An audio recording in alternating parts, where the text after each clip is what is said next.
Bienvenue pour cette 54e édition du cycle aux sources du numérique ASDN. Les ASDN, ce sont des événements que Renaissance Numérique co-organise avec le Conseil national du numérique et puis Hubert Guillot, et en partenariat également avec le TANC. Aujourd'hui, on accueille Ariane Ollier-Malater, qui est professeure de management et titulaire de la chaire de recherche du Canada sur la régulation du digital dans la vie professionnelle et personnelle à l'Université du Québec à Montréal, l'UQAM. D'ailleurs, je ne vous ai même pas demandé à Ariane, mais j'ai même pas regardé, mais si je ne me trompe pas, il doit être autour de midi chez vous. 11h30 précisément. 11h30, c'est ça, j'étais dans le bon sens. Donc, merci à vous d'être avec nous depuis le Canada et en décalé. Du point de vue horaire du mois. On a deux animateurs pour cette session. On a Marie Bénard, rapporteure au Conseil national du numérique, et puis Henri Isaac, maître de de conférence à l'Université Paris-Dauphine PSL, et qui est par ailleurs membre du bureau de Renaissance numérique. Alors, les ASDN, c'est toujours le même principe. On démarre par 15-20 minutes de présentation d'un ouvrage qui est intitulé Vivre avec la surveillance numérique en Chine par l'autrice ou l'auteur du livre pendant 15-20 minutes, une présentation libre. Ensuite, une discussion également d'une vingtaine de minutes, un quart d'heure, voilà, ça dépend, c'est un peu flexible avec les deux animateurs, et puis une discussion plus ouverte ensuite avec l'ensemble des participantes et participants. Pour ce format 100% en ligne, ce qu'on vous propose, c'est de pouvoir réagir, participer dans le chat, bien évidemment. N'hésitez pas, qu'on aura la session également questions-réponses, peut-être de lever la main pour pas que tout le monde prenne la parole ensemble, mais vous pouvez allumer vos caméras et prendre la parole, c'est un peu plus interactif et un peu plus sympa. Cet événement est enregistré et comme d'habitude, nous verrons avec l'accord d'Ariane si nous diffusons cette vidéo sur les réseaux et sur les sites respectifs des uns des autres. Voilà, je ne souhaite plus qu'à vous souhaiter une bonne session, et merci Ariane encore pour être parmi nous aujourd'hui. Merci. Jean-François. Je vais juste ajouter un petit mot d'introduction avant qu'on laisse la parole à Ariane. Ariane, j'ai vu ton bouquin il y a déjà peut-être quelques mois, et effectivement, il rentre parfaitement dans certains des thèmes et des préoccupations de Renaissance numérique, notamment sur la question des libertés et des libertés individuelles.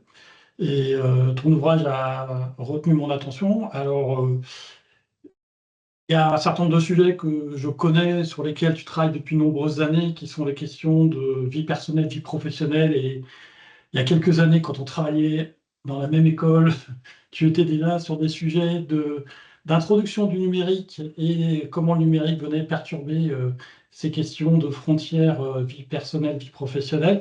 Là, on est sur un tout autre sujet, puisqu'on est sur celui de la surveillance.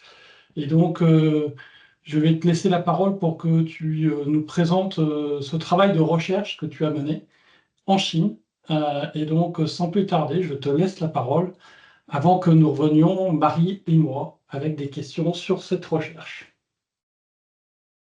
Merci beaucoup, Henri, Jean-François, Marie, Renaissance numérique, ASDN, Conseil national du numérique, pour cette invitation. Je suis ravie. C'est la première fois que je discute le livre en France. Pas la dernière, parce que je serai de retour en novembre, normalement, à l'INALCO, mais je suis vraiment ravie de cette opportunité. Est-ce que vous voyez bien mes diapos? C'est bon pour nous, ouais. Oui, c'est bon pour vous. Très bien. Donc, je vous présente ce livre qui est, j'espère, en cours de traduction en français. J'aimerais le faire paraître également en français, qui est le résultat d'un travail de plus de 5 années, en fait. Alors, pour vous situer le contexte, en Chine, comme partout dans le monde, mais de manière plus intensive en Chine, chacun laisse chaque jour une multitude de traces numériques.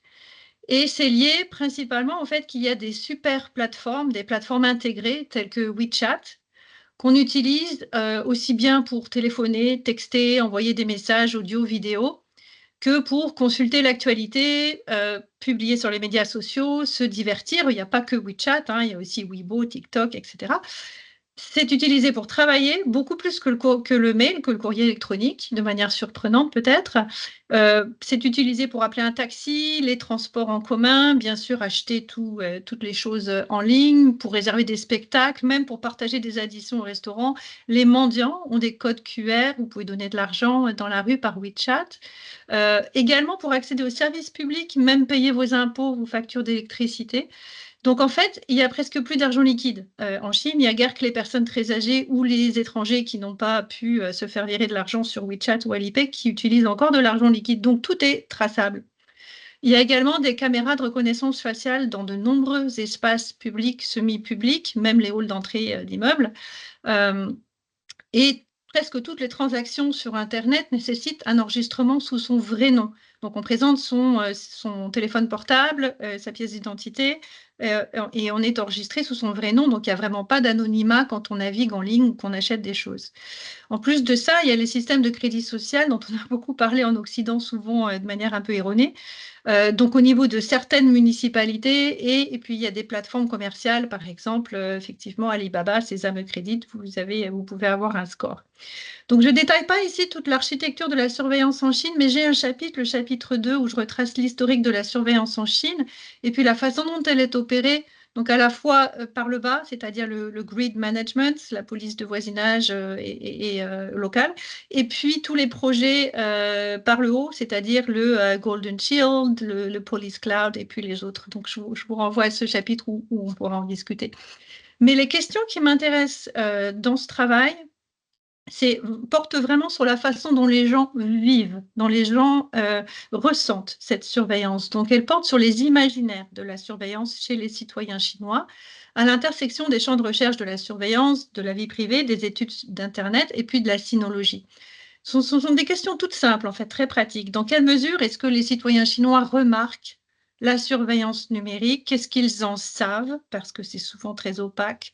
Est-ce qu'ils changent leur comportement en prévision de cela? Qu'est-ce qu'ils en pensent?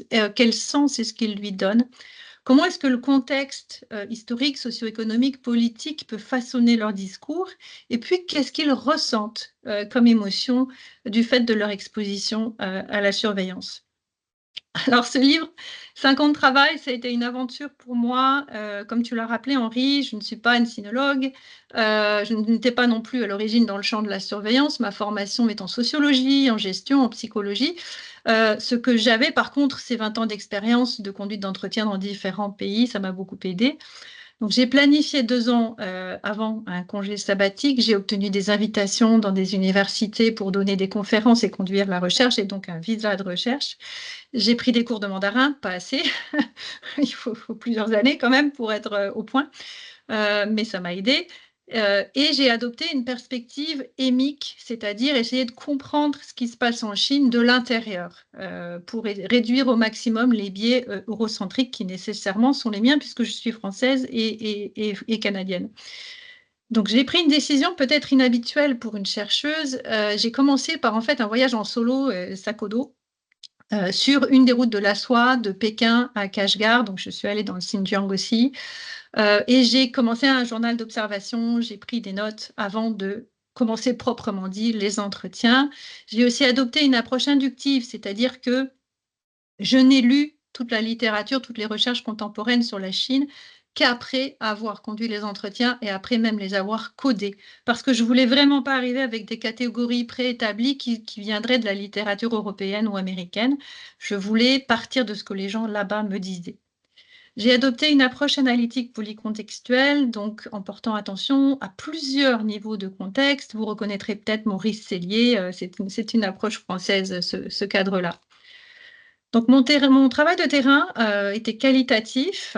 Donc, le journal de recherche d'observation et 58 entretiens à Chengdu, ça c'est dans l'ouest de la Chine, à Shanghai et puis Pékin. Des citoyens chinois, sauf 3 qui étaient mariés à des Chinois, puis là de longue date, qui m'ont aussi répondu comme informateurs, des entretiens en présentiel pour la plupart. C'est certain qu'avec ce corpus-là, le livre ne prétend absolument pas refléter l'expérience de 1,4 milliard de Chinois. J'ai fait tout mon possible pour équilibrer, mais j'ai quand même un échantillon plus urbain, plus éduqué, que ce n'est pas un échantillon représentatif de la Chine et certainement pas de sa ruralité. J'ai quand même des chauffeurs de taxi, des coiffeuses immigrées, j'ai des gardiennes de résidences universitaires, etc. J'ai quand même des gens moins éduqués. Alors, conduire des entretiens en tant qu'étrangère, Waiguren, Laowai, c'est compliqué.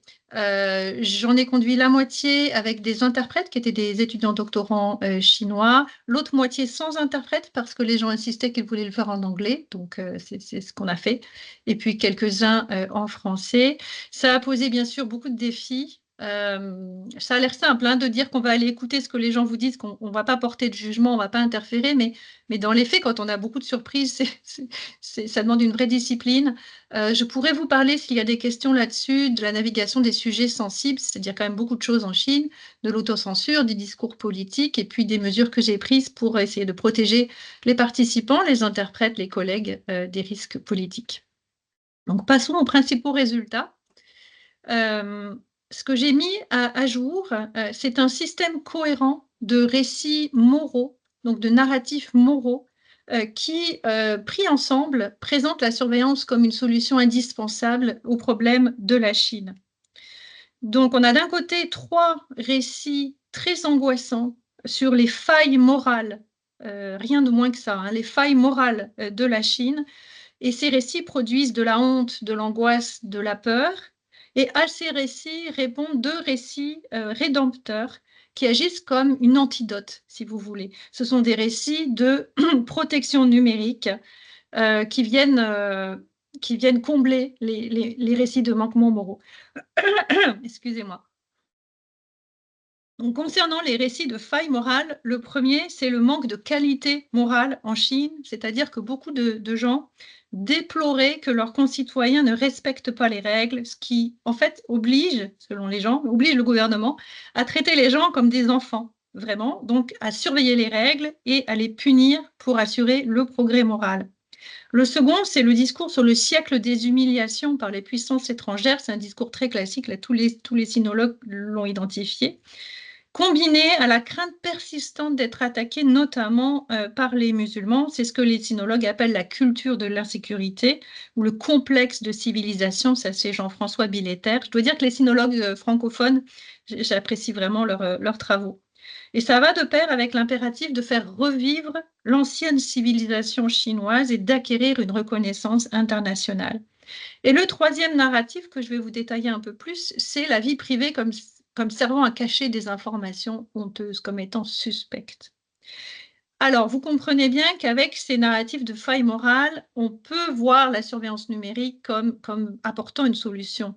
D'autant qu'on a ces récits rédempteurs de la figure parentale protectrice du gouvernement, donc la surveillance comme soin, comme nécessaire dans un grand pays présenté comme ingouvernable et chaotique, et puis la technologie comme solution magique pour forcer les gens à adhérer aux règles, à moderniser le pays et à éradiquer le secret. Donc une vision très techno-optimiste et techno-solutionniste.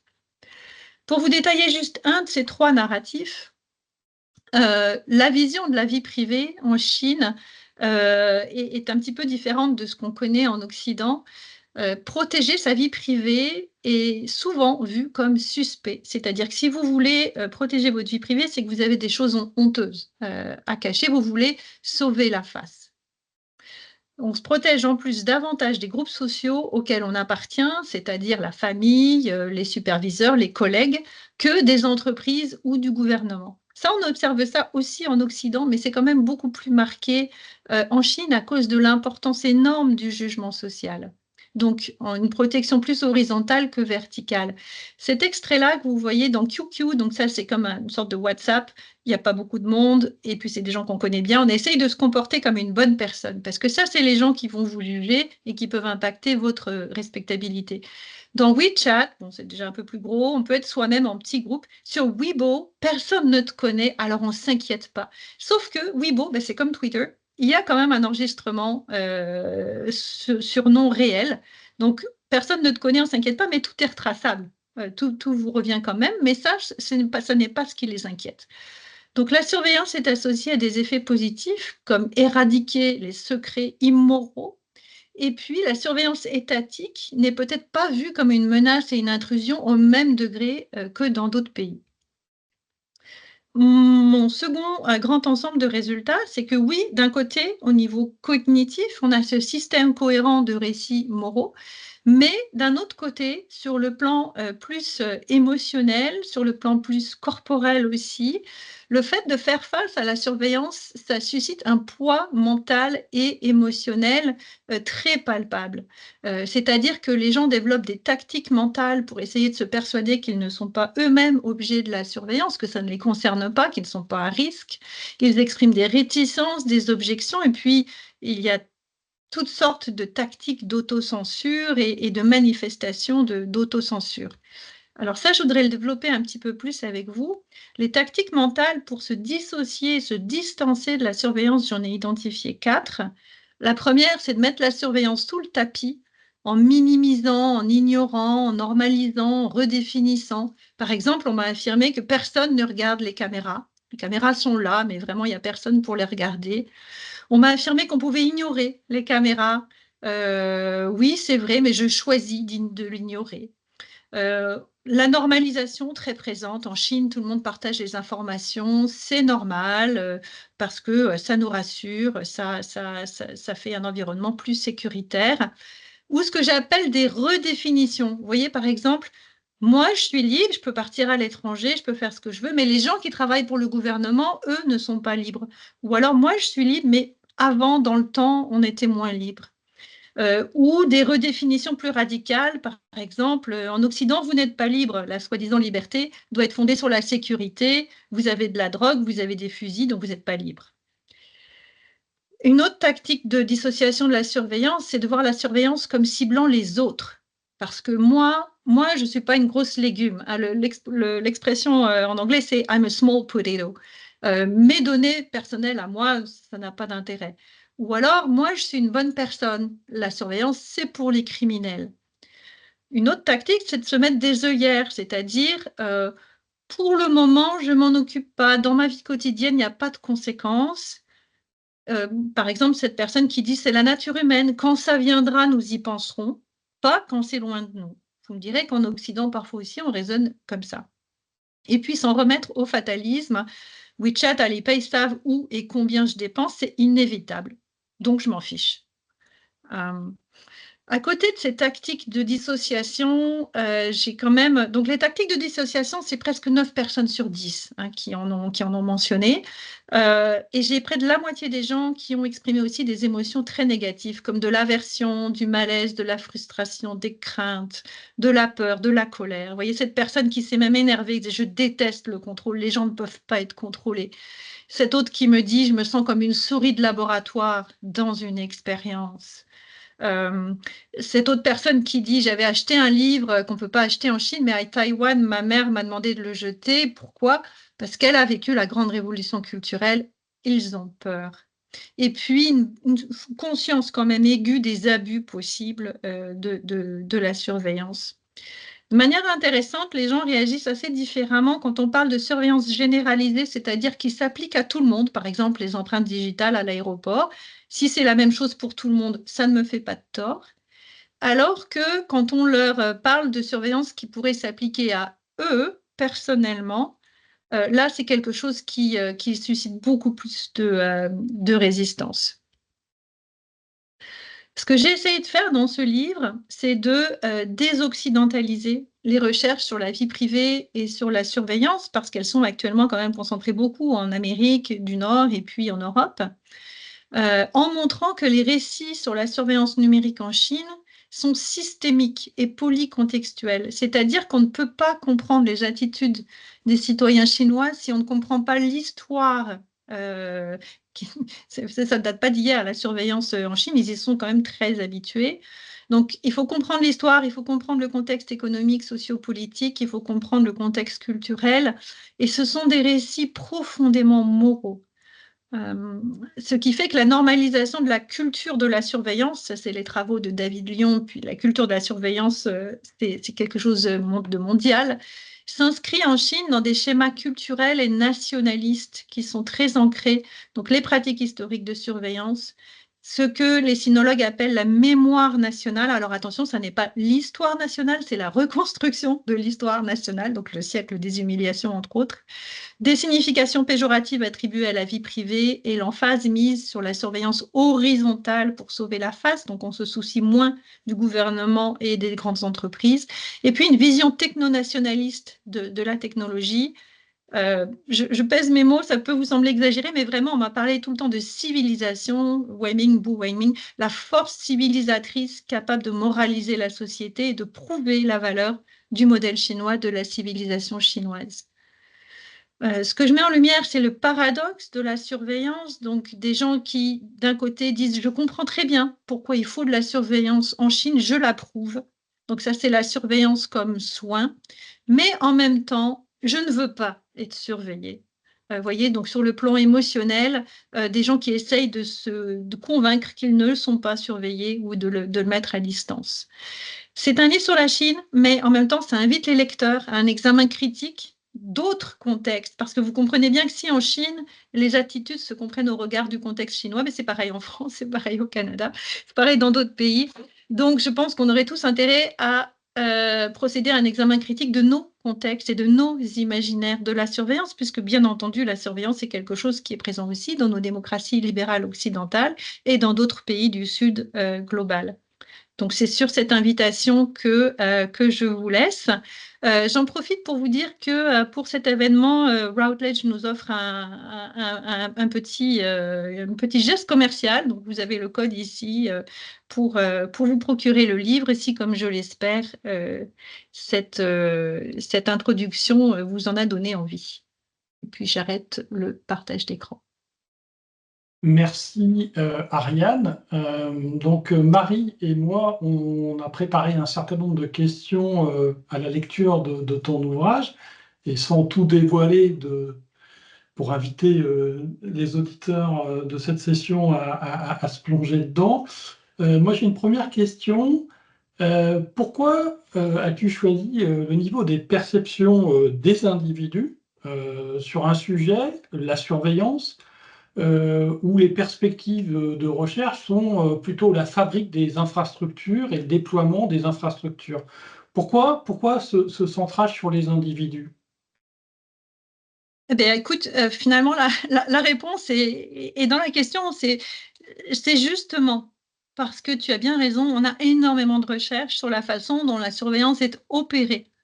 On a énormément de travaux sur les architectures de la surveillance, sur les partenariats publics-privés, sur le capitalisme de surveillance, alors qu'on manque cruellement de données sur la façon dont elle est vécue. C'est un champ émergent qui est guidé par les théories du sujet surveillé, ça c'est les travaux de Kirsty Ball en particulier. Et je pense que c'est très important, c'est rappelé dans le dernier ouvrage de David Lyon. On en sait déjà énormément sur la façon dont ça fonctionne. Maintenant, comment est-ce que c'est reçu?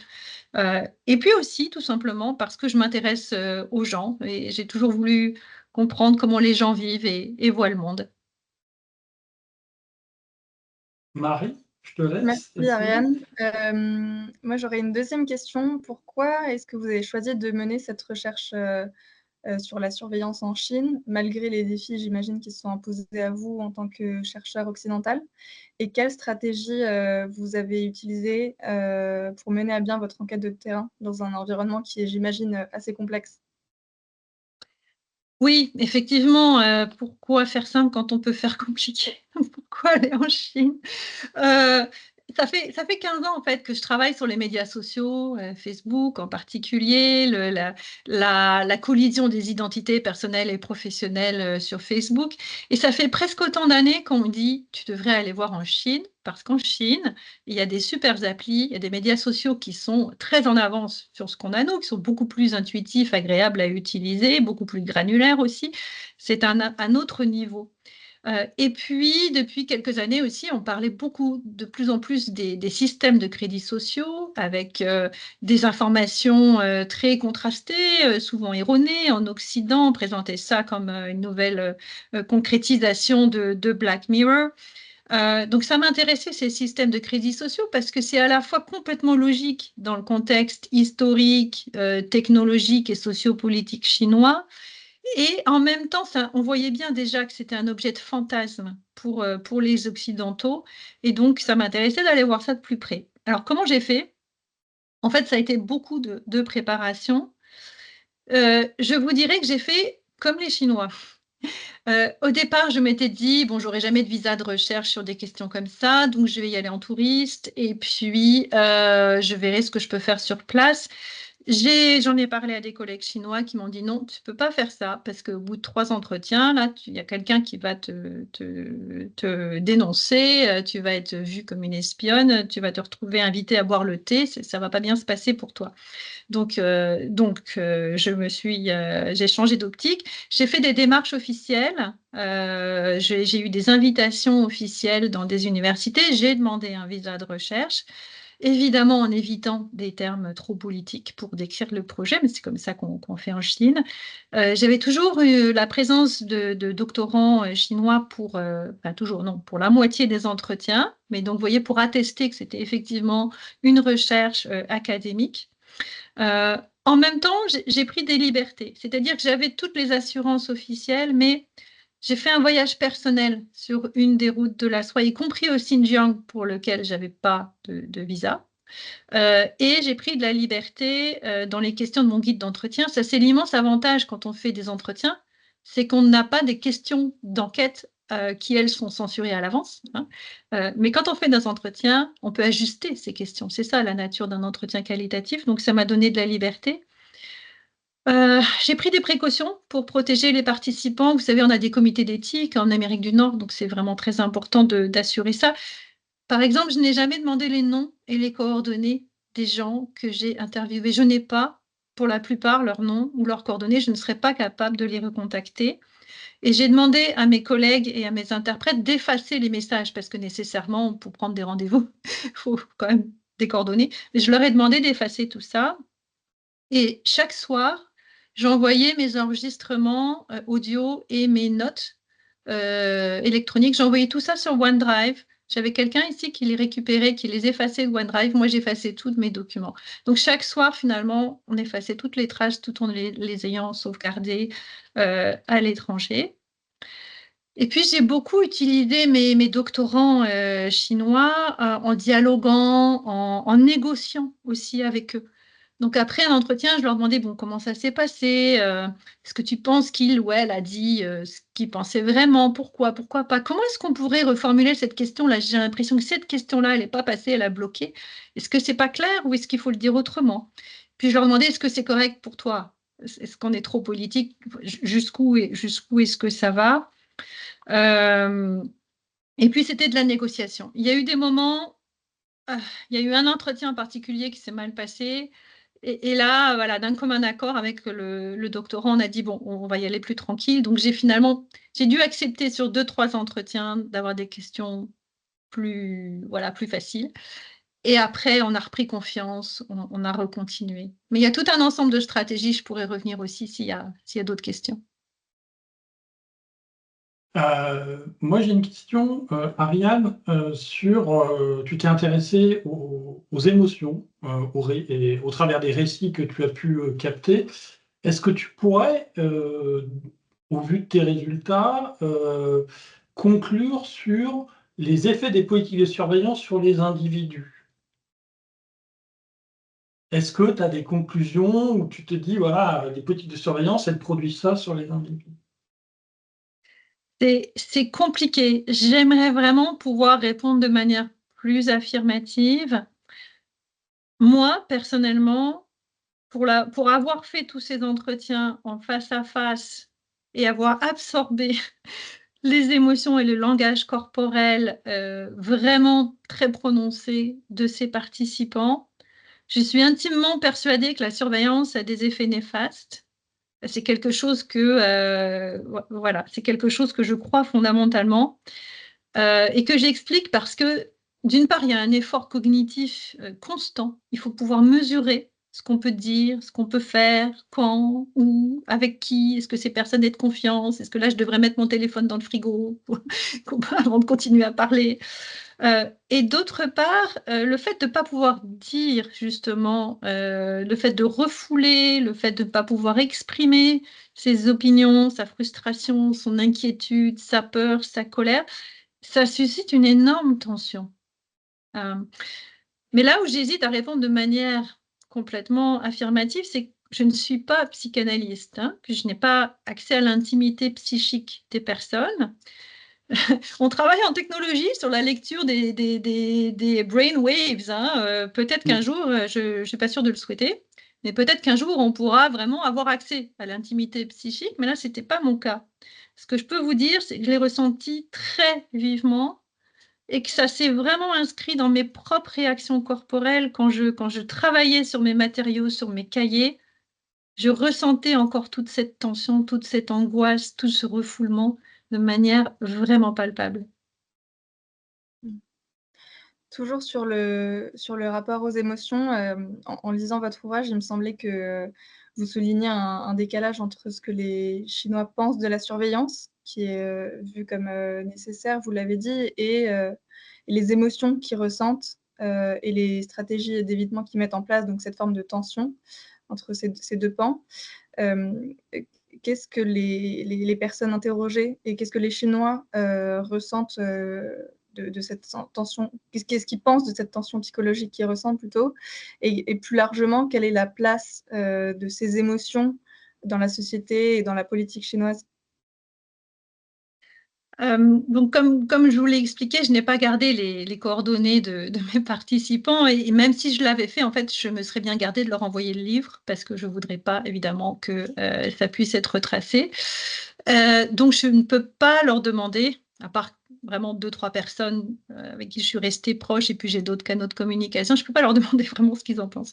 Mais ce que je peux vous dire, c'est que chaque fois que je présente le livre, quand il y a des Chinois dans la salle, ils viennent me voir ou ils m'écrivent après. Et puis, ce que j'entends, c'est que vraiment, ils reconnaissent la tension que j'ai décrite, que c'est très fidèle à ce qu'ils comprennent, que ça les aide à comprendre, en fait, ce qu'ils ressentent.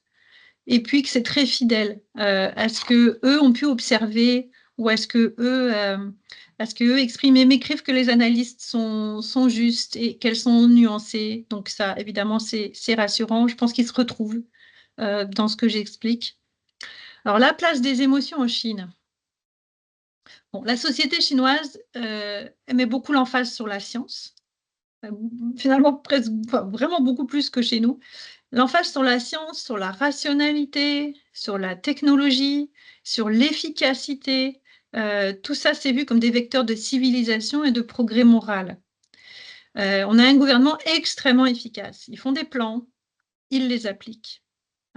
On a un gouvernement de techniciens très compétents. Et puis, ça roule. Voyez, c'est vrai qu'on n'a pas accordé beaucoup de place aux émotions quand la politique de l'enfant unique a été mise en place, malgré les drames absolus que ça a généré. Plus récemment, lors des confinements forcés, quand les portes des appartements ont été murées, etc., les émotions, on n'en a pas parlé, on a été sur l'efficacité. Mais les émotions ont de plus en plus droit de cité dans la société. On voit des articles de presse sur le mal-être des jeunes, des professionnels des secteurs technologiques. Vous savez, ceux qui travaillent en 9-9-6, 9h du matin, 9h du soir, 6 jours semaine, et qui se sont mis à tamping, à se reposer, lie flat. Hein. C'est eux qui sont à l'origine des expressions de grande démission et de recherche d'autres choses. Donc on parle de ça, on a parlé beaucoup aussi de la détresse psychologique créée par les confinements. Et puis, j'ai lu des articles justement de psychanalystes qui disent que c'est un mouvement qui se développe, même les thérapies se développent. Alors, tous ces éléments sur la surveillance en Chine, est-ce que tu penses qu'il y a des résultats qui ne sont pas strictement propres à la Chine et que tu retrouverais dans d'autres contextes que ceux de la Chine? Oui et non. Il y a certains aspects qui sont vraiment, je pense, profondément chinois. Tout ce discours sur le siècle national des humiliations, sur la gloire passée de la civilisation avec laquelle il faut renouer, cette vision de la vie privée comme étant potentiellement suspecte, honteuse, cette vision du manque d'intégrité morale des Chinois, qui est quand même un discours complètement, complètement surprenant quand on vient d'Occident. Comment est-ce qu'on peut désigner ses propres compatriotes comme étant des gens qui suivent absolument aucune règle, qui sont indisciplinés, des gamins, donc il n'y a rien à en faire d'autre qu'à les punir et assurer l'application des règles. Je pense que ces éléments-là sont vraiment proprement chinois. Le niveau de confiance dans le gouvernement aussi, je parle du gouvernement central, hein, parce que le niveau de confiance dans le gouvernement local, il n'est pas du tout là. Alors là, je parle du gouvernement central, celui qu'on va voir quand on veut protester contre le gouvernement local. Donc ces éléments-là font que beaucoup de mes collègues sinologues disent que le modèle chinois s'exporterait mal, même dans des pays adjacents comme l'Asie centrale, parce qu'on a parlé de l'exportation des smart cities et puis des systèmes de crédits sociaux, mais ça s'exporterait mal. Par contre, ce qui peut se retrouver, c'est l'importance de l'histoire, des discours, des mythes, des narrations qu'on se crée pour expliquer nos propres attitudes vis-à-vis de la surveillance. Par exemple, tout ce discours en Occident de compromis entre la vie privée et la sécurité, qu'on retrouve en ce moment pour les Jeux Olympiques à Paris, évidemment. Il faut accepter les caméras de reconnaissance faciale ou augmentée parce qu'on ne veut pas d'attentat terroriste. Personne ne veut d'attentat terroriste, évidemment. Mais on présente ça comme un compromis. Donc, je pense qu'on aurait intérêt en Occident à se pencher sur nos discours et nos façons de justifier de l'utilisation de la surveillance, peut-être avec moins de cadrage ou avec moins de garantie des libertés et des droits que ce qu'on pourrait voir. Petite question corollaire, est-ce qu'il y a une différence significative selon toi entre les membres du Parti communiste chinois que tu as pu interviewer et ceux qui ne le sont pas ou pas? Alors, j'ai vraiment essayé de comprendre ça. Déjà, il faut savoir qu'on m'a demandé de ne pas leur poser la question. Êtes-vous membre du parti? C'est beaucoup trop sensible comme question. Quand j'ai demandé pourquoi, on m'a expliqué que il y a des mouvements qui incitent à démissionner du parti ou à ne pas s'affilier avec le parti et que donc c'est compliqué, ne serait-ce que d'obtenir cette information. Donc je l'ai obtenue, mais pas pour tout le monde, et je l'ai obtenue par des voies détournées, c'est-à-dire que le doctorant contactait après la personne ou essayait de savoir, mais je ne pouvais pas la poser de manière directe. Et après, quand j'ai comparé les réponses de ceux qui étaient au parti ou dans les ligues pour la jeunesse versus ceux qui ne l'étaient pas, en fait, c'est pas si simple. Parce que parmi les gens qui sont au parti, il y a certains qui sont tenus davantage à des discours politiquement corrects et à de l'autocensure, bon, sur la ligne qu'on attendait, mais d'autres, au contraire, qui ont essayé de m'éduquer, qui, ayant accès à plus d'informations, ayant justement accès à beaucoup plus de narratifs, ont essayé de me les partager, ont essayé de m'éduquer, parfois en s'excusant, en me disant « bon, j'espère que tu ne penses pas que c'est de la propagande ». Mais voilà comment je vois les choses. Ouais. Marie? Vous expliquiez tout à l'heure que le crédit social est parfois fantasmé en Occident notamment. Comment est-ce qu'on peut expliquer cette vision occidentale parfois fantasmée ou exagérée de la surveillance en Chine? Et si vous pouviez rappeler peut-être un petit peu le contexte du crédit social, comment est-ce qu'il est appliqué en Chine? Oui, ben ça c'est vraiment, serait vraiment une question intéressante. D'ailleurs, avec quelques collègues, on aimerait écrire un papier là-dessus parce que nous-mêmes, on se pose la question. Figurez-vous que même pour les sinologues, les premiers qui ont travaillé sur la question, il nous est arrivé d'écrire parfois des bêtises. Il nous est arrivé nous-mêmes de nous faire prendre à relayer des informations qui n'étaient pas tout à fait exactes. Alors on s'est demandé pourquoi. Je pense que le malentendu, déjà, est né de l'utilisation du singulier dans le plan gouvernemental 2014-2020 Parce que même si le système de crédit social, on en parle depuis 2002, puis il y avait avant des points, ce qu'ils appellent des points de civilisation, notamment dans les villages, dans les campagnes. Ce qui l'a formalisé, c'est le plan gouvernemental de 2014 à 2020. Et ce plan-là parle du système de crédit social, alors qu'en fait, il n'y a jamais eu un système unifié de crédit social, et puis encore moins un score sur 700 ou 800, ou ce qu'on a pu dire, par citoyen. En fait, ce qu'il y a eu, c'est une série de pilotes, parce que comme pour beaucoup d'autres politiques chinoises, l'approche est très pragmatique, c'est-à-dire qu'on va faire des pilotes à l'échelon local, on va voir ce qui fonctionne pas, et après on déroulera. Donc il y a eu plusieurs municipalités dites modèles, par exemple Huangshan, ça a été très discuté, ou Suining. Et puis, il y a eu à l'origine 8 licences à des entreprises privées, par exemple Alibaba, le fameux Sésame Credit. Mais tous ces pilotes fonctionnaient de manière isolée, fragmentée, c'est-à-dire qu'ils n'avaient pas tous la même façon de noter, pas tous les mêmes critères et pas tous les mêmes récompenses et punitions. Mais ce qui a induit en erreur beaucoup les médias et même certains chercheurs, à notre plus grande âme, c'est qu'une partie des informations données, par exemple par les managers de ces entreprises privées ou les officiels de ces municipalités, étaient fausses. Alors, je ne sais pas pourquoi ils ont donné des informations fausses en entretien. Peut-être qu'on leur a posé des questions et puis qu'ils ont brodé. Mais par exemple, ils ont donné des exemples qui se sont avérés erronés. Ils ont dit, si vous achetez des couches pour enfants, vous êtes bonne mère ou bon père de famille, vous allez avoir plus de points. Si vous regardez trop de jeux vidéo ou que vous regardez de la pornographie, vous allez avoir moins de points. C'est faux, ça n'a jamais fonctionné comme ça n'a jamais été avéré. Mais ce sont des exemples donnés par les gestionnaires en charge de leur implémentation. Alors, vous comprenez que c'était quand même compliqué de démêler le vrai du faux. Maintenant, ayant dit ça, il y a eu, je pense, de la part des médias occidentaux et de la part aussi de certains think tanks ou acteurs qui avaient d'autres agendas, ils se sont engouffrés, en fait, parce que le terreau est fertile en Occident pour pointer du doigt la Chine. C'est le péril jaune. On en revient là. Donc, ils se sont engouffrés pour pointer du doigt la menace chinoise. Et c'est bien commode, d'ailleurs, de montrer du doigt la Chine.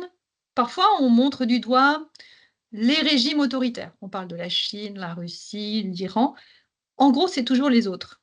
Donc, c'est bien commode d'avoir un autre à dénoncer quand on est dans une posture de démocratie libérale occidentale. Parce que, évidemment, ça permet de détourner l'attention de l'examen critique que je souhaitais, et ça permet d'empêcher cet examen critique pour se demander finalement, nous, quand on remet notre passeport, quand on remet notre téléphone, quand on nous demande nos médias sociaux et nos mots de passe sur les médias sociaux quand on passe la douane, quand on aspire tout ce qu'on a sur notre téléphone, est-ce que c'est bien valide? Pourquoi? Comment? Comment est-ce que c'est encadré? Donc, c'est bien commode d'avoir cet autre-là. Et une question corollaire, quels étaient en Occident les principaux arguments pour dénoncer cette surveillance chinoise qui était fantasmée? Bien, je pense que les gens se sont emparés du système de crédit social. Alors vraiment, j'insiste, il aurait fallu le mettre au pluriel. Les systèmes, c'est même pas des systèmes, c'est les projets pilotes de crédits sociaux, sachant que c'est toujours pas intégré cette affaire-là. Avec la pandémie, ça s'est beaucoup quand même, ça a beaucoup convergé, mais ça n'est pas intégré. Encore au jour d'aujourd'hui, il n'y a pas de score unique, il n'y a pas de système unifié. Et les toutes nouvelles directives qui viennent de sortir expliquent bien qu'aucune municipalité, aucune entreprise privée n'a le droit de punir ou de sanctionner les gens sur la base de choses qui ne seraient pas légales. Vous voyez, ils sont revenus à une définition beaucoup plus restrictive, loin du politiquement correct et des comportements sociaux. Alors, je pense qu'en Occident, on s'est engouffré là-dedans parce qu'on a les mythes, on a les récits qui vont bien pour ça. On a le Big Brother, on a Black Mirror, le fameux épisode Nosedive. Et par souci, je pense, de simplification, vous savez, on a toujours cette espèce de paresse intellectuelle, on se raccroche au script qu'on connaît. Et donc, quand les gens lisent 3 lignes sur le système de crédit social, ils disent, ah bah ça y est, c'est Black Mirror, c'est Nosedive, c'est Big Brother, sans se donner la peine Parce que c'est un énorme travail, il faut aller lire les bonnes traductions ou aller lire en mandarin, il faut aller comprendre, l'information est très fragmentée. Il y a des gens qui travaillent à temps plein dessus, puis qui parfois ne savent pas vous donner une réponse claire. Donc sans se donner la peine finalement d'aller voir plus en détail. Merci. Henri? Si tu menais une enquête similaire à celle que tu as faite en Chine, au Canada, ou en France, est-ce que tu trouverais des résultats, selon toi, qui seraient proches ou similaires? Est-ce que tu penses qu'il y a des vraies différences? Oui, je pense qu'il y a des vraies différences. Bon, d'un côté, je ne veux pas exagérer les différences. On a en Occident, toutes les recherches sur tout ce qui est les privacy studies montrent qu'on a quand même une tendance lourde à ce qu'on appelle l'apathie vis-à-vis de la vie privée, le fait de se résigner, le fait d'être cynique, de dire de toute façon j'y peux rien, tout le monde a mes données, c'est comme ça, donc ça sert à rien d'essayer de prendre des précautions, ça sert à rien de réguler. Bon. Donc on a cette apathie, ce cynisme, on a un paradoxe, ça a été nommé paradoxe, c'est-à-dire que quand vous demandez à des citoyens occidentaux, jeunes et moins jeunes, ils vous disent oui, je sais, ça m'inquiète cette histoire de vie privée, mais quand vous leur demandez ce qu'ils font, alors finalement, qu'est-ce que vous partagez sur les médias sociaux? Est-ce que quand vous vous promenez sur Internet, vous achetez des choses, vous pensez aux traces que vous laissez? Non. Donc il y a un décalage entre leurs attitudes, ils s'inquiètent, et puis ce qu'ils font. Donc voilà, donc faut pas, je voudrais pas exagérer les différences dans le sens où je pense que les paradoxes, les tensions vis-à-vis de la vie privée et le manque de cohérence des gens vis-à-vis de la vie privée, c'est quelque chose qu'on retrouverait aussi en Occident. Ce que je pense qu'on retrouverait beaucoup moins, c'est l'espèce de schizophrénie sur le plan de ce qu'on peut dire et sur le plan des émotions refoulées. Parce que, en particulier en France, on n'hésite pas trop, il me semble, à exprimer sa colère, son ressenti, ses frustrations. Il y a plein de façons de l'exprimer. Donc, je ne pense pas du tout qu'on serait dans ce tableau psychique-là. Et puis, il y a d'autres choses qui diffèrent. Le rapport au gouvernement diffère. Il y a en Chine, je pense, suite à une reconstruction de l'histoire nationale très efficace, et je parle bien de reconstruction de l'histoire nationale, il y a en Chine cette idée qu'on ne s'en sortira jamais si on n'a pas un gouvernement fort, un gouvernement unique, un parti unique. C'est 1,4 milliard de personnes, c'est chaotique, il y a plein de gens pas éduqués, qui ne savent pas lire. On ne peut pas avoir les démocraties qu'on a en Occident parce que ça serait juste ingouvernable. Ça, c'est quand même très intériorisé, ce discours-là. L'autre chose qui diffère, je pense beaucoup, c'est le rapport à la technologie. Et ça, c'est quelque chose que je voudrais développer dans mon prochain projet de recherche.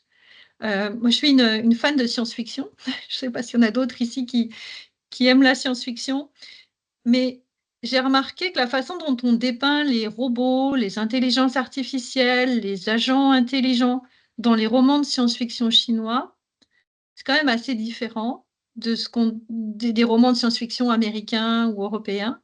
Et c'est plus proche de la vision coopérative que les Japonais ont, par exemple, de la relation entre robots et humains. Et donc, je pense qu'il y a des différences culturelles fondamentales sur la perception de la technologie. Et ça, c'est quelque chose, l'imaginaire de la technologie, à travers les cultures, c'est quelque chose que je voudrais développer. Écoute, Ariane, merci pour ces échanges autour de ce livre. Ah, maintenant, la parole est aux participants. Donc, n'hésitez pas, si vous avez des questions, des réactions au propos d'Ariane, de lever la main pour prendre la parole et dialoguer avec Ariane.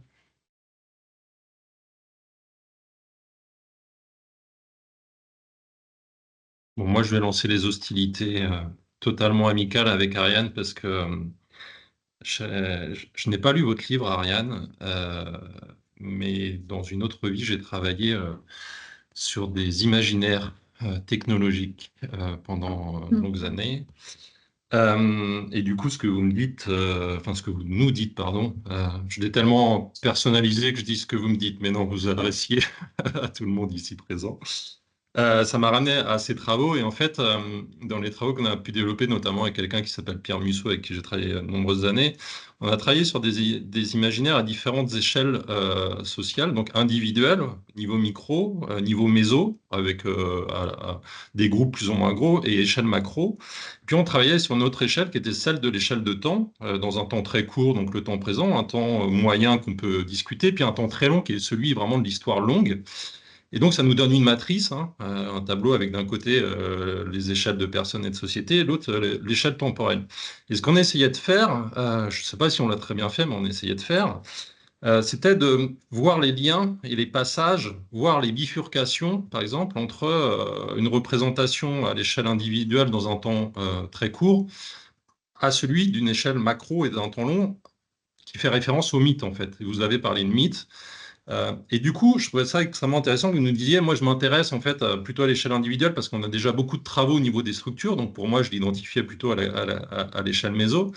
Et je me suis dit, et puis parce qu'en plus on a travaillé sur les interactions homme-machine et les imaginaires, notamment à différentes échelles culturelles, je me disais, est-ce que vous êtes intéressé à ce passage en fait, à vous dire, est-ce que mes travaux, et vous le dites peut-être dans votre livre, donc je m'en excuse parce que comme je le disais, je l'ai pas lu, mais des liens de ces représentations imaginaires individuelles et ce passage à une échelle peut-être de temps qui ramène à des mythes fondateurs d'une société et d'une culture qui est complètement différente de la nôtre, mais il y a peut-être des passages ou des mythes communs ou des dissociations d'imaginaire individuel qui s'expliquent par le temps présent, mais qui s'expliqueraient aussi peut-être par des parcours et des cultures au sein même de la Chine qui ramèneraient à des mythes différents ou des histoires différentes. Donc voilà, je ne sais pas ce que ça vous évoque ou à quoi ça peut vous ramener. Euh, voilà une petite question peut-être beaucoup trop large, mais qui m'inspirait beaucoup. Et merci pour cet éclairage au passage sur le crédit ou les crédits sociaux, puisque j'ai dû faire partie de ceux qui ont dû retweeter trop hâtivement à l'époque, à une certaine époque, sur le crédit social chinois, etc., etc. Merci. Merci beaucoup, Jean-François, pour votre question. Je vais m'empresser de lire vos travaux parce que vraiment, c'est passionnant. Vous avez l'air beaucoup plus avancé déjà que ce que je pensais faire dessus. Donc, c'est parfait. Ça va me mettre le pied à l'étrier. Si vous voulez bien me les partager, je les lirai vraiment avec grand intérêt. Je ne sais pas si j'ai dans les entretiens de quoi dissocier ou de quoi éclairer le passage du micro au macro. C'est vraiment un angle intéressant. Ce que j'ai vu, à mon sens, c'est une cohérence entre les deux. Mais évidemment, il faudrait que je l'articule plus finement. Au niveau micro, ce qui m'a frappé énormément quand les gens parlaient de technologie, c'est la force de leurs mots. Je me souviens d'une petite promenade avec un des interprètes le long du campus. Là, vous imaginez une mare avec des nénuphars. Et, et je demande à la personne, alors WeChat, tu t'en sers pourquoi, etc. Donc il m'explique. Et il met les mains sur son cœur et il me dit, WeChat is in our heart. Et c'était fort, il s'est arrêté de parler. C'était vraiment, WeChat, c'est mon cœur, c'est ma vie. Voilà. Alors bon, moi, j'aurais jamais dit ça de Facebook ou de WhatsApp ou de Twitter ou je ne sais pas combien d'entre nous avons cette relation intime, émotionnelle avec nos plateformes. Et il y avait énormément de fierté. Donc pour le plan micro, il y avait ces émotions très fortes. Et sur le plan macro des mythes fondateurs, pour eux, c'était de la fierté. C'est-à-dire qu'ils voyaient bien que dans les médias, on parlait de la Chine comme étant précurseur pour par exemple, les puces électroniques, pour l'intelligence artificielle. Là, c'est la Lune. Vous savez, l'atterrissage sur l'alunissage, pardon, sur la face cachée de la Lune. Donc, le fait qu'on parle de la Chine comme pionnier avant-gardiste sur le plan de la technologie, ça a suscité énormément de fierté. Et il y a cette idée que le retard de la Chine, le siècle des humiliations, c'était dû au fait qu'ils ont manqué la révolution industrielle au début du 19e, et plus jamais ça dans leur esprit. C'est-à-dire que plus jamais il faut être en retard sur la technologie. Il faut être en pointe, c'est vital. Rien moins que ça, c'est vital. Donc, vous voyez, il y a cette convergence avec la technologie où ils avaient beau me dire, mais j'aime pas être spammé par les entreprises commerciales, j'aime pas être surveillé. Oui, je sais, ils savent tout ce que j'achète, mais je pourrais pas vivre sans. Je pourrais pas vivre une heure sans mon téléphone, sans mon Alipay, sans mon WeChat Pay. Et puis, au niveau macro, cette fierté immense et cette vision de la technologie comme étant moralisatrice. Ça, je crois pas qu'on ait ça en Occident. Et comme étant la planche de salut, vraiment la rédemption. Vous voyez, le recours à toutes les failles morales. Donc, je probablement très mal répondu à votre question, mais je vais lire vos travaux et puis on pourra en reparler. Merci. Je crois qu'Isabelle avait une question. Oui, bonjour. Donc moi, je suis Isabelle Barraud-Sarfati. Je suis enseignante à l'école urbaine de Sciences Po.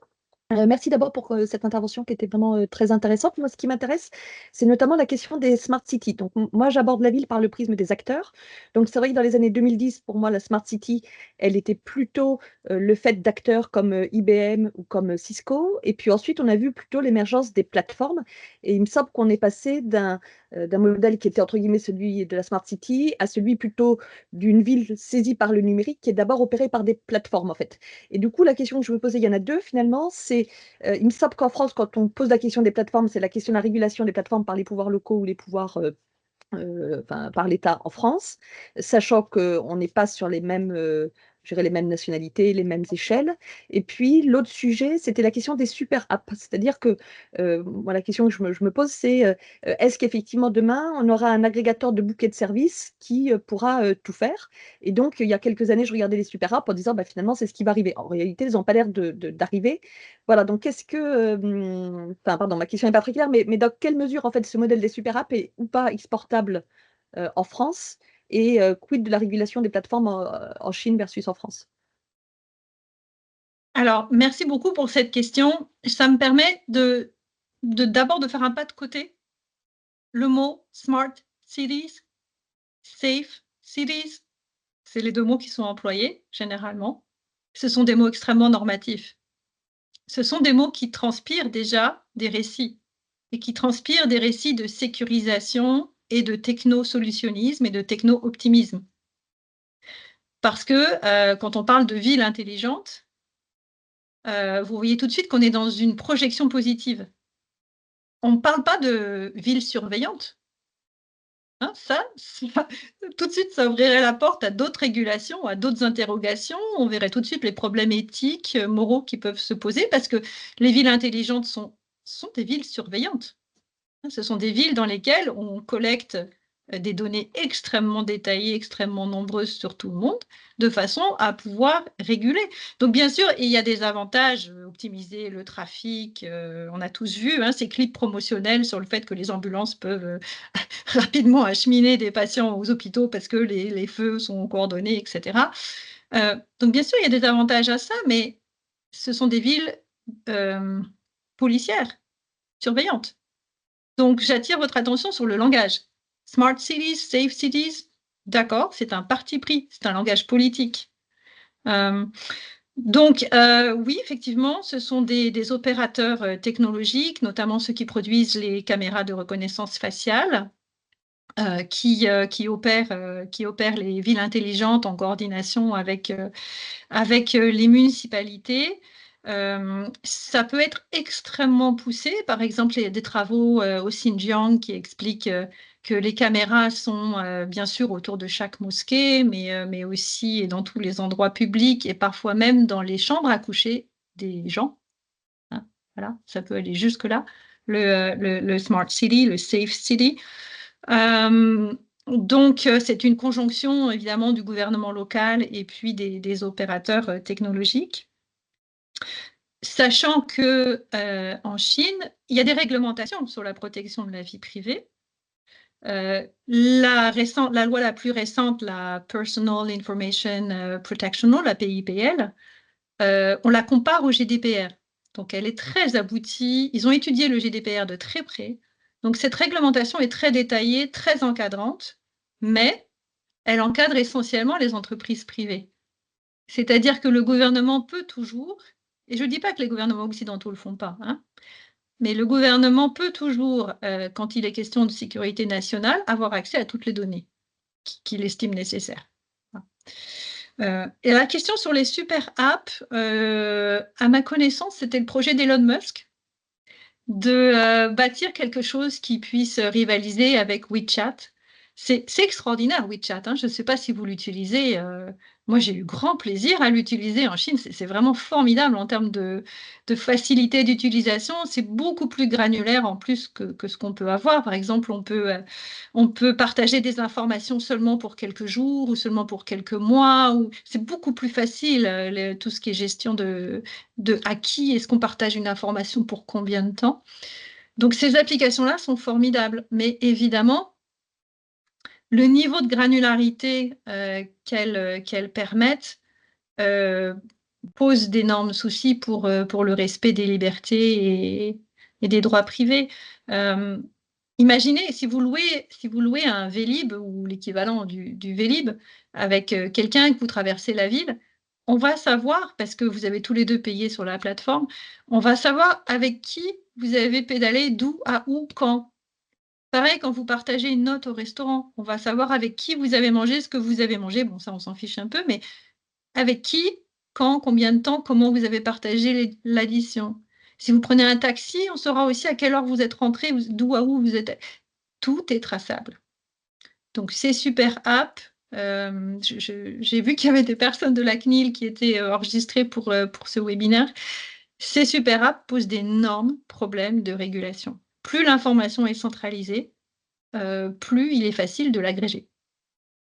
Et pour ta bonne information, Ariane, je suis en train, avec plusieurs personnes de Renaissance numérique, de finaliser une note sur les super apps, parce que le modèle chinois dont tu parles, en fait, a été fortement imité dans le Sud. Et tu retrouves des super apps, en fait, un peu partout dans le monde, pas en Occident, précisément, et la note essaye de discuter sur pourquoi elles ont des difficultés ou pas à percer. Voilà. Donc, on n'a pas encore tout à fait fini, mais bientôt. Je la lirai avec plaisir. Moi, je pense qu'on a quand même intérêt à fragmenter un peu la collection. Non, je n'ai pas dit qu'il en fallait, hein, c'est pas l'objet de la note que de dire qu'il en fallait. Non, non, pas du tout. Alors, par contre, est-ce qu'il y a d'autres questions, commentaires, remarques pour Ariane et la surveillance en Chine? Alors, Zora.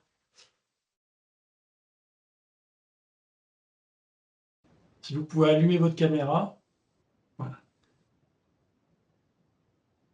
Ah, on ne vous entend pas, malheureusement.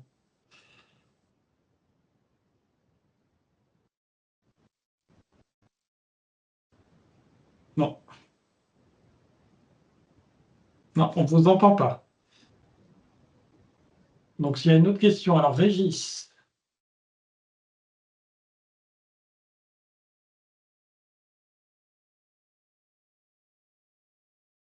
Régis, tu as la parole.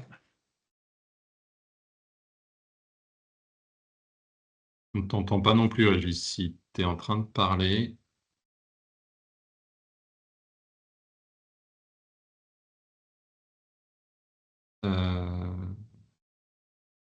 Normalement, vous avez tous accès. Oui, il y a un plusieurs problème à ce personnes qui ont micro. des problèmes de micro, oui. Mais ça va se résoudre, je pense.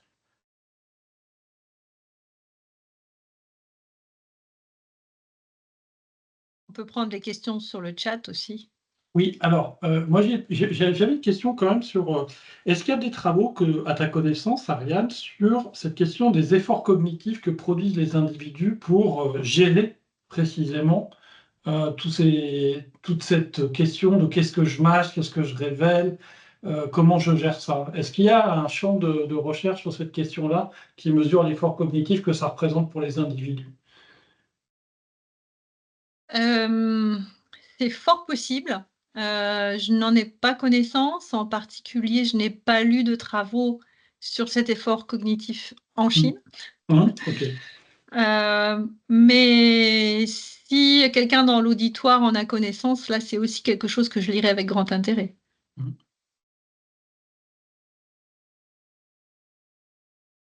Ok. Ou est-ce que les problèmes de micro des uns ou des autres se résolvent?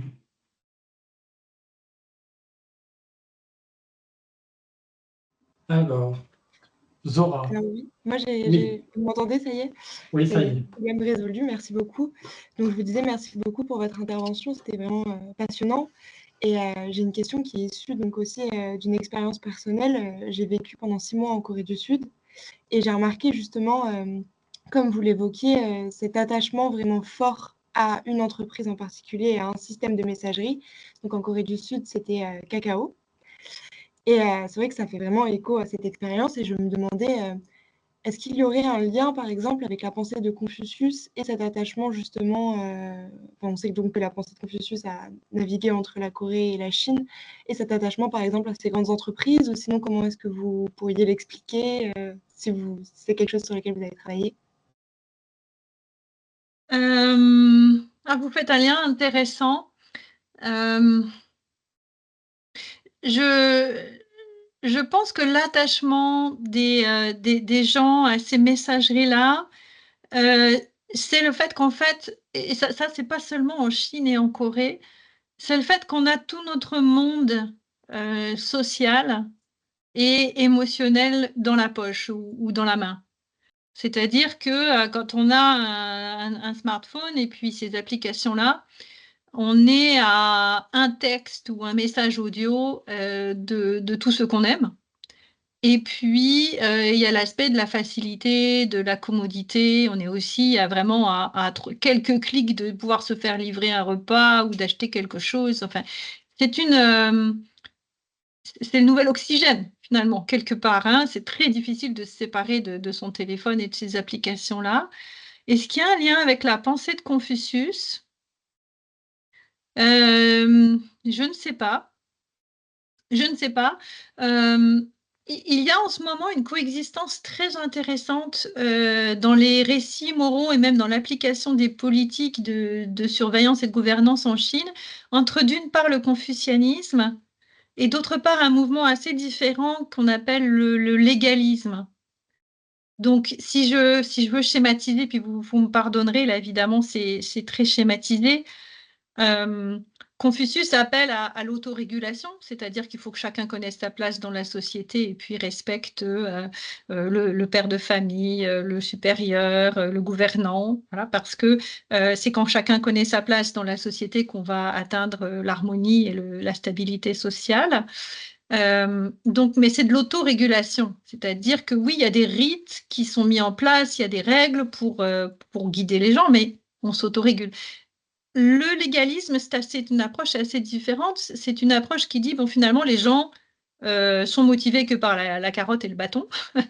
Donc, on est obligé de les surveiller, on est obligé de les punir, il faut appliquer des sanctions, il faut que les règles soient claires. Donc là, les sinologues disent que dans les années récentes, Xi Jinping est allé beaucoup vers une approche légaliste. Hein, c'est-à-dire que l'autorégulation, c'est bien, mais on va mettre des règles, on va mettre des sanctions, des punitions. Donc, c'est assez compliqué quand même de démêler l'influence du confucianisme et l'influence d'autres facteurs très pragmatiques comme le confort que la connectivité constante peut apporter et qu'on retrouve aussi chez nous. Hein. Demandez-vous si vous vivriez une journée sans votre téléphone, confucianisme ou pas. Merci beaucoup pour cette réponse très complète. Merci. Henri, on t'entend plus? Mais peut-être qu'on entend Régis, si c'était la transition d'Henri. Oui. Je dis, on avait retrouvé Régis. Vous m'entendez? Oui. On t'entend, Régis. Alors, je t'entends à la caméra, mais ça saute de temps en temps, donc j'ai dû rater un morceau. Donc, ouais, tout d'abord, merci pour votre intervention, c'était passionnant. Alors, c'est moi la personne de la CNIL qui était inscrite aujourd'hui. Non, le sujet me passionne et je suis impatient de lire votre ouvrage, d'autant plus que je m'étais intéressé au crédit social et à d'autres ouvrages qui déjà mesuraient un peu ce qu'on pouvait raconter sur le sujet ici en Europe. Et notamment, c'était sur votre intervention sur la notion de privacy. Ça vient de couper, mais là je reviens normalement. J'ai coupé ma caméra, ça sera plus facile.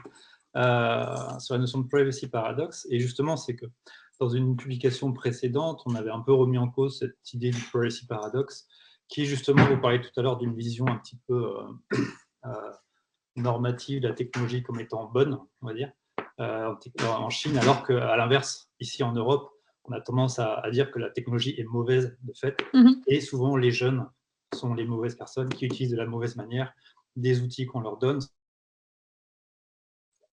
voilà, sans donner leur autre chose à faire dans la vie, en fait.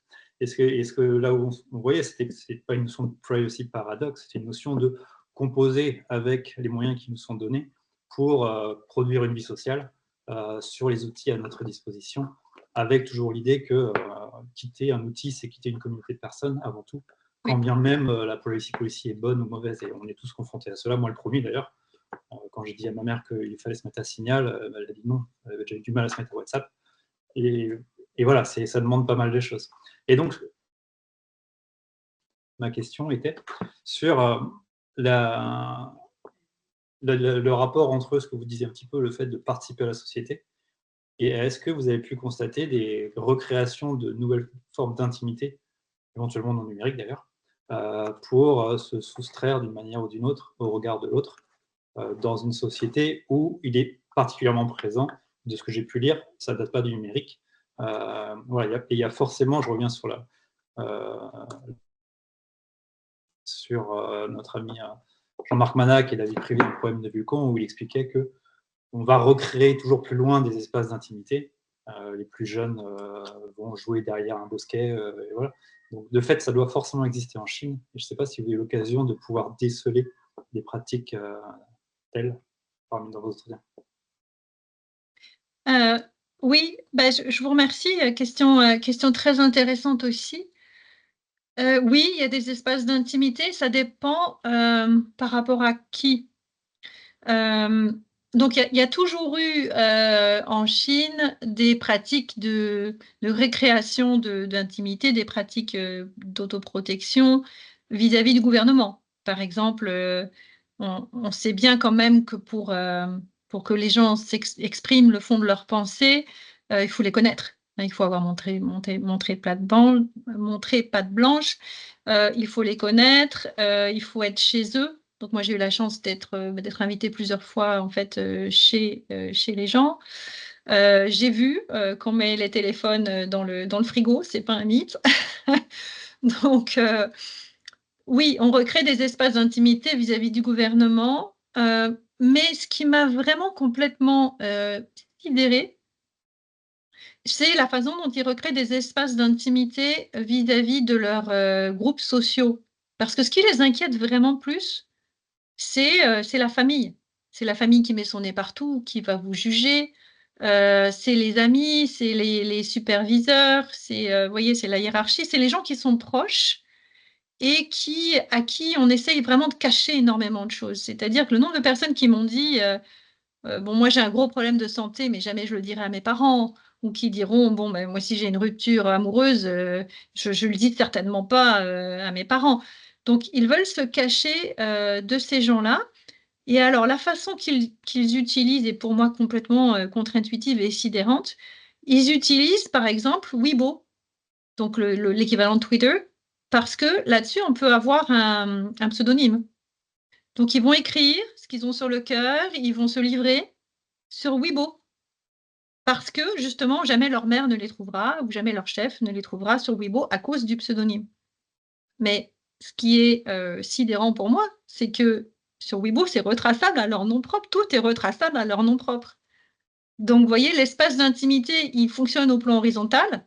Mes voisins, ma mère ne vont pas me trouver, mais il fonctionne absolument pas au plan vertical. Donc, ça renvoie aux travaux de, vous savez, d'Hélène Nissenbaum sur la vie privée contextuelle. La notion de vie privée, ça se comprend toujours par rapport à un contexte. Donc, j'imagine que les espaces d'intimité aussi. J'espère que j'ai répondu au moins en partie. Oui, tout à fait, merci beaucoup. C'est intéressant. Alors, est-ce qu'il y a d'autres questions pour Ariane? Profitons de sa présence. Et j'espère que tu n'as pas des cours ou un déjeuner, Ariane.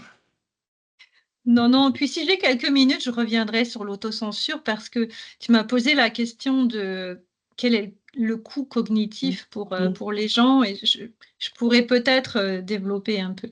Mais je crois qu'il y a une question de Gilles. Oui.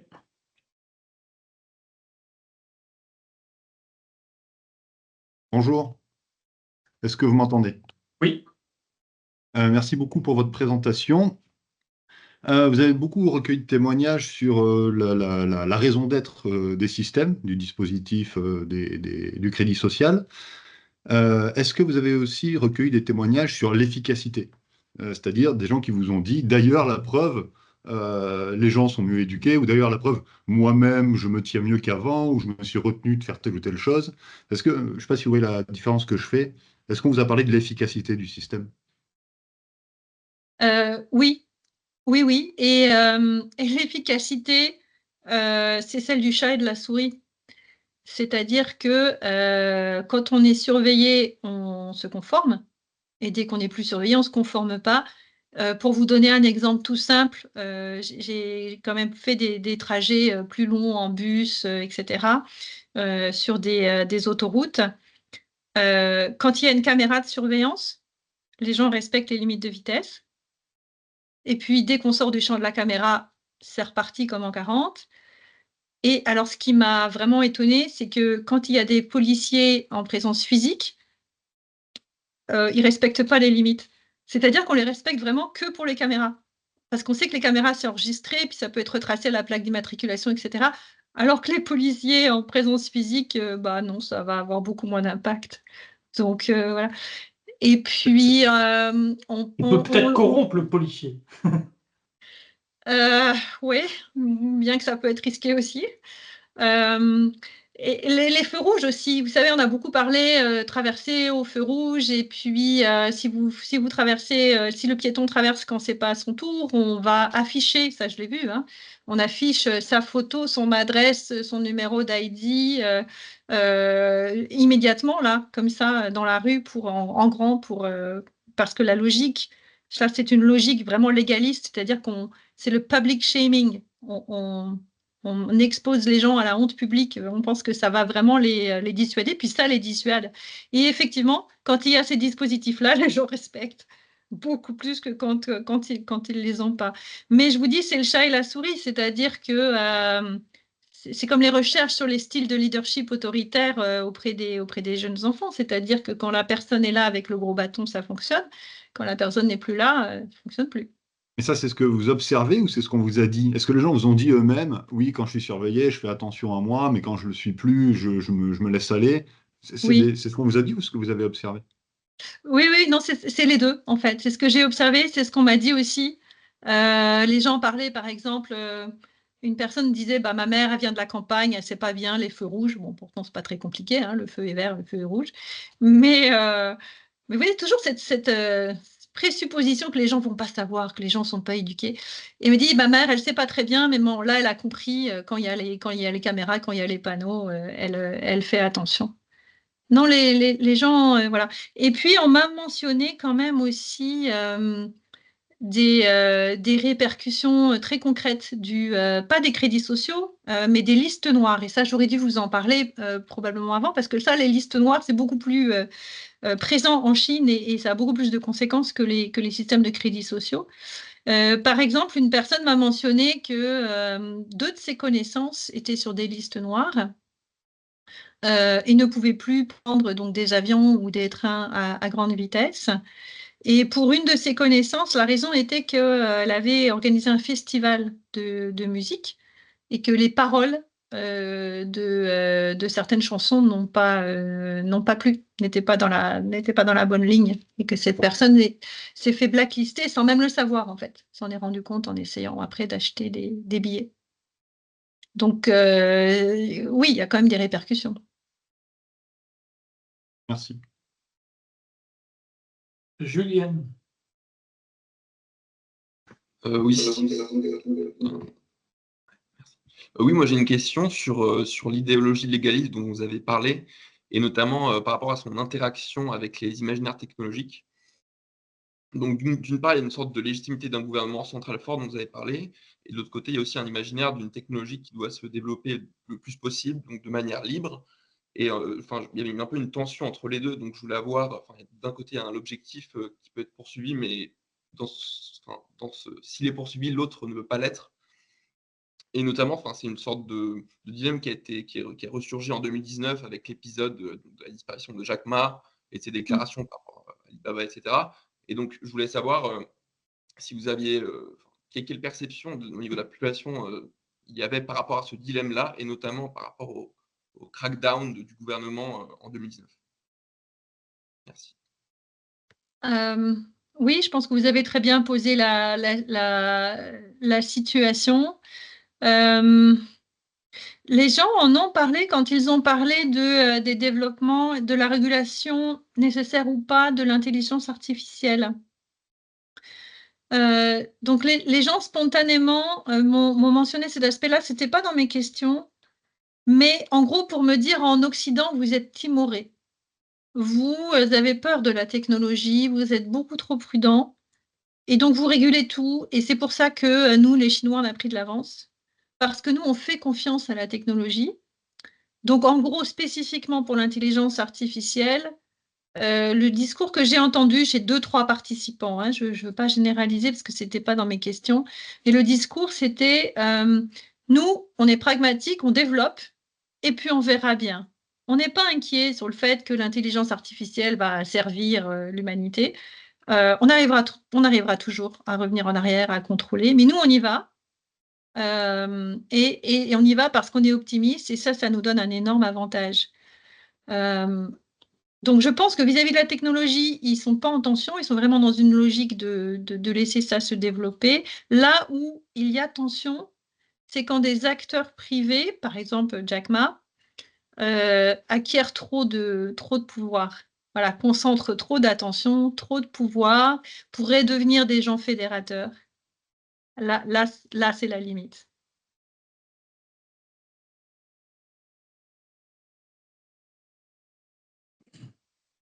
Tu vois, c'est ce que tu dis, Ariane, sur la technologie. J'ai lu récemment, parce que je m'intéresse beaucoup aux stratégies des acteurs e-commerce en dehors de la Chine, sur le fait qu'on va développer puis on verra bien. Et c'est des dirigeants de Temu qui ont dit, bah, de toute façon, on débarque en Europe, s'ils veulent nous réguler, ils nous réguleront, mais nous, on y va, quoi. Ça corrobore mon analyse. Est-ce qu'il y a d'autres questions pour Ariane? Alors, s'il n'y en a pas d'autres dans la salle, j'en ai peut-être une de mon côté. Vous avez dit tout à l'heure que les Chinois avaient peut-être parfois une vision de leur société comme manquant d'intégrité morale. C'est quelque chose qui m'a frappée. Et comment est-ce que vous l'expliquez et comment est-ce que c'est apparu? Si vous pouvez retracer un petit peu l'historique de cette vision-là qu'ils ont d'eux-mêmes. Oui, en fait, c'est connu des sinologues. Il y a toute une littérature sur ce qu'on appelle Suzi, l'intégrité morale, le caractère moral, et tout ce discours de manque de caractère moral qui va de pair avec une infantilisation des citoyens chinois. C'est très frappant, et d'ailleurs, c'est un des informateurs étrangers, un de mes participants étrangers qui me l'a fait remarquer. Et il m'a dit, prends ton téléphone et regarde de quoi ont l'air les icônes de WeChat, de Alipay, de TikTok, etc. Il dit, qu'est-ce que tu remarques? Et bon, il m'a un petit peu aidé. Il dit, regarde, c'est tout des espèces de petites mascottes peluches infantiles. C'est des couleurs vives, c'est des petits dessins pour enfants. Et là, ça m'a fait comprendre des choses que j'avais remarquées avant. Par exemple, dans le métro parisien, j'ai grandi quand même en bonne partie à Paris. Dans le métro parisien, vous avez ce petit lapin là qui explique aux enfants de ne pas mettre les doigts, sinon on se les fait pincer. Mais le petit lapin, il est positionné à hauteur des yeux de l'enfant. Hein? Et bien dans le métro en Chine, il y a ça, version moderne, c'est-à-dire que c'est des vidéos hein, sur bel écran LED, voilà. Mais ce sont des dessins animés. Ce sont des dessins animés, ce sont des petits lapins, des petits pandas. Vous avez déjà pris Air China? Air China, celui qui vous fait la démonstration de la ceinture de sécurité, etc. C'est pas les hôtesses d'Air France avec leur foulard, c'est un panda. C'est un panda version dessin animé. Donc, si vous voulez, c'est le petit lapin, mais pour les adultes, à hauteur des yeux d'adultes. Donc, ça vous montre toute l'infantilisation. Alors, il y a des facteurs objectifs, c'est-à-dire que c'est une population énorme dont une bonne partie est en train de sortir de la misère dans la ruralité. Donc certainement qu'on n'a pas les taux de scolarisation, les taux de réussite au Gaokao, vous savez, l'équivalent du bac. C'est pas comparable. Donc oui, il y a une partie qui s'explique par des facteurs complètement objectifs. Mais je pense aussi que c'est un discours très pratique, hein. C'est-à-dire que ça arrange bien probablement les différents niveaux de gouvernance de partir du principe que les citoyens ne sont pas capables. Finalement, on avait cette optique-là il n'y a pas si longtemps que ça en Europe. On avait des suffrages censitaires parce que tout le monde n'est pas capable de voter. Pour voter, il faut se faire une opinion éclairée, il faut avoir des capacités, il faut être intelligent, il faut avoir le temps, etc. Donc, on avait des suffrages censitaires avant de passer au suffrage universel. C'est un peu la même logique.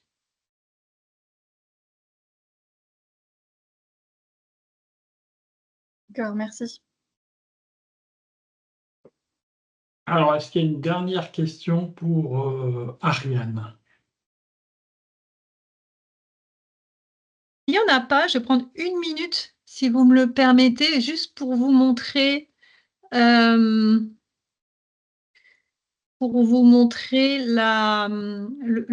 façon dont le coût cognitif peut... Vous voyez ma diapositive ici? Ouais.